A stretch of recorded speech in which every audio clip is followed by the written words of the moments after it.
Cuaca ekstrim, angin kencang dan hujan disertai petir membuat warga yang melintas dan berteduh panik. Belasan pohon tumbang dan beberapa toko pinggir jalan rusak diterjang angin kencang.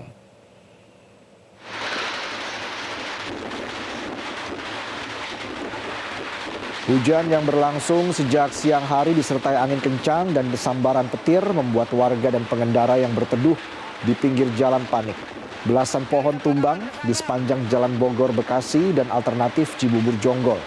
Beberapa kerusakan fasilitas umum dan bangunan warga masih dalam pendataan tim BPBD dan Damkar Bogor. BMKG telah mengeluarkan peringatan dini cuaca ekstrim pada Sabtu 6 Juli dan Minggu 7 Juli.